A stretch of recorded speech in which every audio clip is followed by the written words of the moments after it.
What's up, guys? Welcome back to my YouTube channel. Today we are going to be talking about rice. Yes, rice and how to make it on the stovetop. I've been cooking rice for years, and every time I post it, people are always asking me, how do you get your rice to be so shelly? How do you get your rice to be so perfect on the stovetop? Well, today I'm going to show you exactly how I make that happen. You don't need, let me tell you something, you don't need foil, you don't need a plastic bag. I don't have any plastic bags because in New York they banned plastic bags, but that's another story for another day. Now, plastic bags and aluminum foils came about because some of our parents and grandparents didn't have pots that had a secure lid. But now it's 2021. Pots come with lids, right? And now we can use this to make the perfect pot of white rice on the stove. So let's get into rice. This right here is parboiled rice. See, it says on the pack, parboiled rice. Now this is the type of rice that is best used for rice and peas. I use this in my rice and peas because this type of rice draws a lot less moisture, and you're able to get away with making a rice that has a lot of ingredients if you use parboiled rice. In spinach, callaloo, anything that you're making that has a lot of ingredients in it, use parboiled rice. It's the best option, especially for beginners. Once you get a little bit more advanced, you're able to move on to this kind of rice. Let's get into this one. This is the Madame Gougousse rice that I use to make white rice. This is the rice that was recommended to me by my husband's family. They're Haitian, and this is the rice that they use. So this rice is kind of expensive though. It's like $25 for a 20-pound bag, but it's worth it. That's what I use.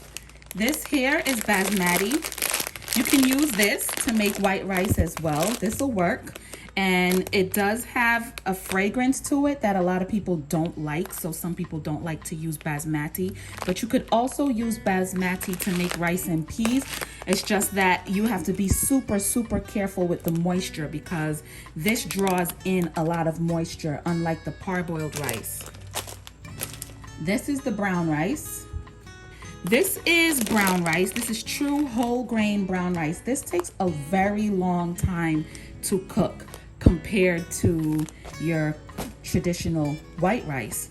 This requires probably double the amount of time because it's whole grain and you have to cook the whole grain, and it's not very flavorful unless you add a little bit of chicken stock to it. Sometimes I do add chicken stock to whole grain rice when I am making it.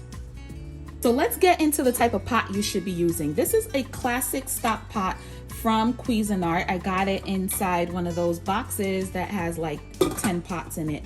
Came in a set. You really want to use a good pot that doesn't burn easily. When you use cheap pots, the bottom tends to be very thin, and when the bottom is thin, it burns your rice without cooking it. So it's important to invest in a good pot set.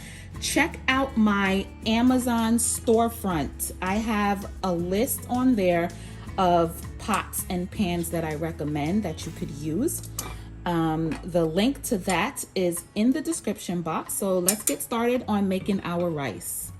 Okay, so before we get into this, I just want to say my mother did not teach me to make rice by measuring it out in cups or teaspoons or anything.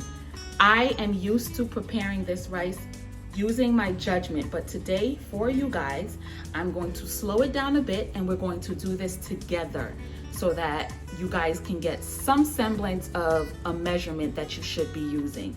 But follow along closely and we'll do it together. I'll show you how to make the rice perfectly on the stove. So the first thing that my mother taught me to do was when you have your pot, open it, look in it, and what you want to do is fill the pot up 1/3 of the way. So we are going to get our rice and we're going to fill it up right here, which is about 1/3 of this entire pot because we want to give room for the rice to swell.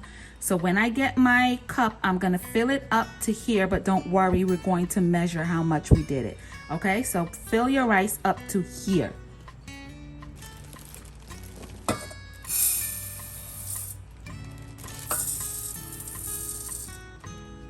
Once you cook this rice and it swells, it's probably going to be up to here. So always leave room for the rice to swell. So this is what we got in our pot. What I'm going to do for you guys is pour it into a measuring cup so that we can see how much rice we have in here. Guys, so this ended up being exactly 3 cups of white rice.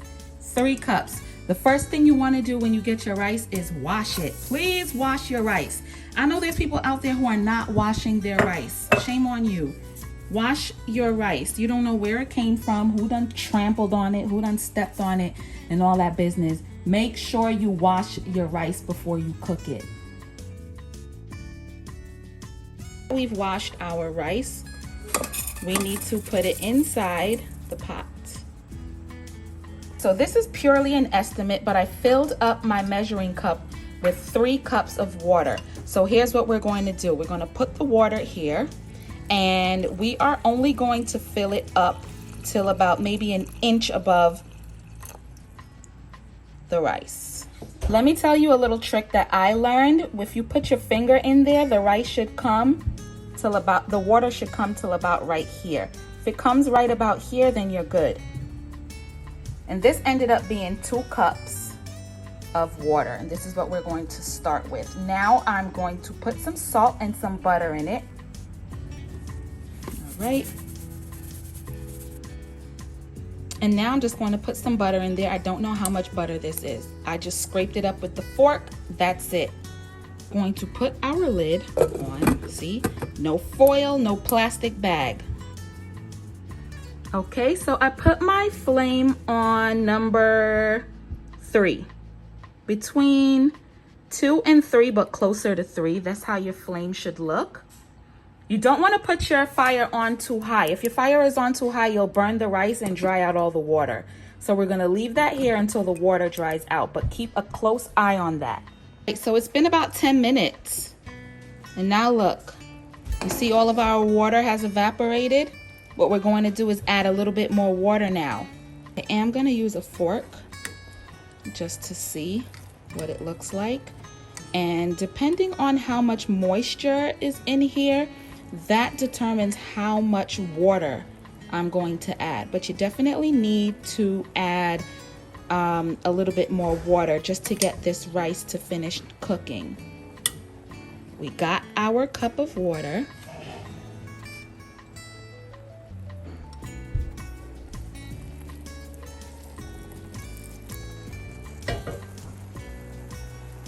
That should be enough to get this to finish cooking.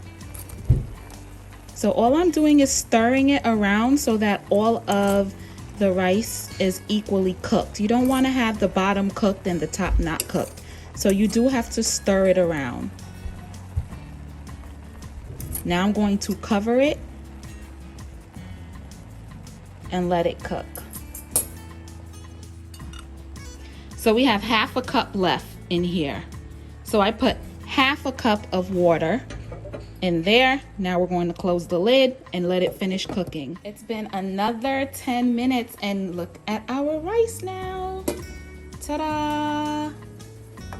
Now let's get our fork and let's show you what we're working with. All right. This is what your rice is supposed to look like. If your rice looks like porridge or it looks like rice pudding, you have used too much water. Now look, see how nice and fluffy this is? Take a look at this. This is what you call shelly rice. You see how the rice grains are just falling off of the fork? See how the rice grains aren't sticking to each other? This is what your rice should look like. There you go.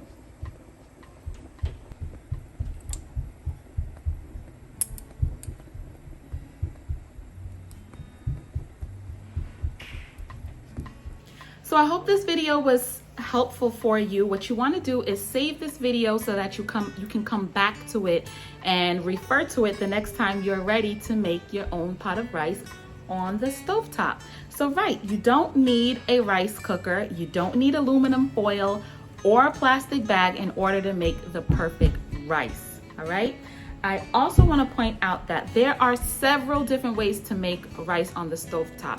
Some people boil the water first and then they add the rice to it. That's not the way I was taught to make it.